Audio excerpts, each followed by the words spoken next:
네, 안녕하셨습니까. 김 선생의 서울 이야기를 진행하는 강사 김효입니다. 이번 시간에는 용신에게 바쳐진 희준에 대해서 말씀드려 보도록 하겠습니다. 지금 사진에서 보고 있는 이 소 모양의 형상이 바로 용신에게 바쳐졌던 희생물이었던 소의 형상을 한 바로 술 항아리가 되겠습니다. 이것이 발굴된 지역은 이 팔도청도에서 보게 되면은 바로 낙동강 하류 지역에 있는 가야진 지역에서 발견이 되었습니다. 지금 지도로 보게 되면 이 밀양 쪽에서 내려오는 밀양강과 낙동강이 만나는 지역이 바로 이 삼남진 지역이 되겠습니다.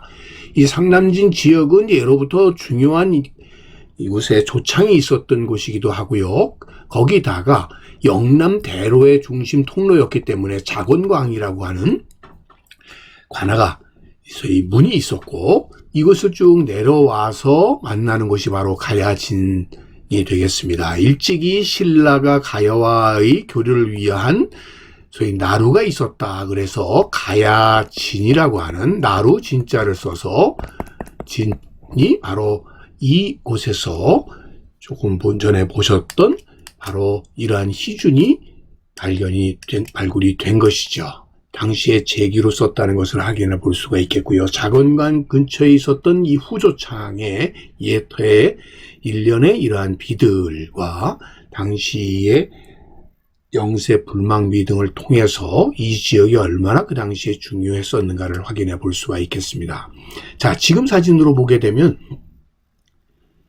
경부선이 지나가는 이 철로변에 이 자건관 터가 있는 것을 확인해 볼 수가 있겠고요. 멀리 낙동강이 이렇게 유입이 되게 되는 것이죠. 이것은 마치 문경세제에 있는 제상관문 조령관과 똑같은 그런 기능을 했던 곳이다, 이렇게 보시면 되겠습니다. 그런데 이 자건광이 있는 데서부터 이 물금이 있는 지역까지는 이 당시에 영남 대로길이 아주 가파른 절벽을 길을 깎아서 이렇게 지름길을 놓다 보니까 지금 보시는 것처럼 이런 자건 잔도라고 해서 이런 아슬아슬한 이런 벼랑길을 가도록 되어 있었던 것이죠. 자, 지금은 벼랑길가에 데크로를 깔아서 이렇게 자전거 길이 놓여지게 되어서 서울에서부터 부산까지 바로 이렇게 손쉽게 달려갈 수 있도록 조성이 되어 있습니다. 아니면 저처럼 이렇게 걸어서도 이 잔도길을 이제는 낙동강변을 따라서 걸어가 볼 수가 있게 되는 것이죠. 그 밑으로 또 황산잔도를 거치게 되면 물금을 거쳐서 양산을 거쳐서 사백고개를 넘으면 지금의 부산인 동래성으로 이렇게 들어갈 수 있는 중요한 길목에 바로 가야진이 있었다라고 보시면 되겠습니다. 바로 이 가야진이 있는 곳 건너편이 용산이 있는데 말 그대로 용의 형상을 하고 있다 그러다 보니까 용이 붙인 이유는 바로 이 낙동강물이 이곳에 와서 돌출되어 있는 용산에 부딪히다 보니까 여기가 결국 물이 바로 이렇게 회오리가 이루어지다 보니까 마치 용이 이렇게 용수섬 치는 거와 같은 형상을 하고 있다고 그래서 용산이라는 명칭이 붙여지게 된 것이고요. 또한 그뿐만 아니라 이 낙동강이 홍수가 지게 되면 이 지역이 수해가 많이 일어날 수밖에 없는 것이죠. 자, 그런 이유 때문에 일찍이 이 가야진에서는 결국 용에게 제사를 지내는 일들이 벌어지게 되었던 것이고, 발견이 된 이러한 제기들도 용에게 결국 이런 물난리를 막게 해달라고 하는 이런 제사용으로서 사용되었던 것으로 추정할 수가 있는 것이죠. 즉, 이 지역에서 큰 희생의 상징이 되는 소의 몸체 모양으로 항아리를 만들어서 용신을 달래기 위한 결국 제기로 사용했었던 조선시대의 유교적인 소위 국가 제사의 제기였다, 이렇게 볼 수가 있겠습니다. 자, 이처럼 왕실의 행사나 제사에 사용하던 각종 제기 중에 이렇게 소 형상으로 되어 있는 것이 바로 희준이 되겠습니다. 이런 희준은 바로 이런 형상으로 이 분청사계 형태로 발굴이 되게 된 것이죠. 자, 이런 일들은 서울에서도 마찬가지로 나타나고 있었으니 특히나 요즘처럼 계속 무더위가 계속되고 비가 오지 않게 되면 한강에서는 기우제를 지내게 마련이었던 것이죠. 우스갯말로 이 기우제는 지내고 나면 꼭 비가 왔다는 것이죠. 그 이유가 뭐냐 하면은 비가 올 때까지 기우제를 지냈기 때문이라고 하는 거죠.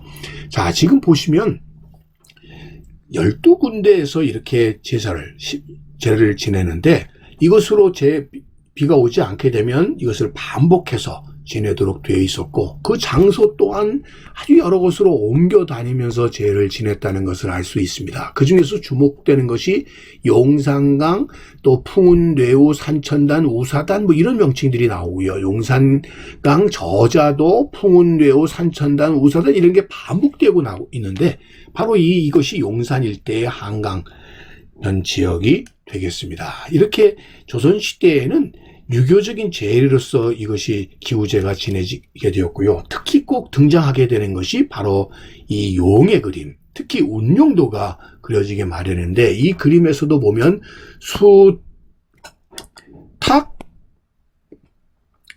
용도라고 하는 명칭이 이렇게 귀퉁이에 쓰여져 있는데 이 물속에서 잠들어 있는 용을 깨워서 결국 비가 오도록 해야 되겠다라고 하는 거죠. 그런 용도로 이렇게 제를 지냈다라고 했고 이런 그림들이 걸리게 되었던 것이라 보시면 되겠습니다. 그래서 당시에 한강변에서 기우제가 진행이 되었었던 곳들의 위치들을 보고 있는데요. 그 중에서도 오늘날의 그 흔적을 찾아보긴 어렵습니다만 우사단이라든지 또 남단 이런 곳에서 용을 그려놓은 이런 용운도, 운용도 이런 그림들을 놓고 제를 지내게 되었던 것이죠. 자, 왜? 이것이 물의 주제자이기 때문에 그런 것이죠. 지금 미군 영역으로 되어 있었던 곳에 지금 흔적으로 남아있는 남단 터의 모습을 볼 수가 있겠고요. 지금은 이슬람 성원이 있는 바로 이 언덕길 지역에 우사단이 있었다는 것이죠. 자, 이런 용도들 뿐만 아니라 또 주목할 만한 것은 6차에 보게 되면 한강 침호수라는 호두라는 말이 나오고 있어요. 침호두라는 것은 늘 그 용과 맞서는 것이 호랑이다 보니까 호랑이를 잡아가지고 그 호랑이 머리를 물속에 젓는 것이죠. 그래서 용에서 이것 때문에 용이 잠에서 깨어나가지고 결국 비를 내리게 해줄 거라고 하는 그러한 바람이 이러와 같은 용신에 대한 가장 제례가 나타나게 되었다라고 보시면 되겠습니다. 자, 그대로부터 오늘에 이르기까지 이렇게 우리는 물을 주제자라고 봤던 용에 대하여 비가 많이 오게 해달라든지 아니면은 홍수가 나지 않게 해달라는 등 물과 관련되는 하나의 제례의 대상이 되었던 것이 용이고 그를 위한 하나의 제기로서 마련이 되었던 것이 바로 이러한 대표적인 시생물이 되었었던 소 모양의 제기가 아니었나 싶습니다. 오늘은 이 용신에게 제를 지냈었던 바로 이 제기와 관련된 이야기를 꽃밭을 가꾸는 김 선생이 전해드렸습니다.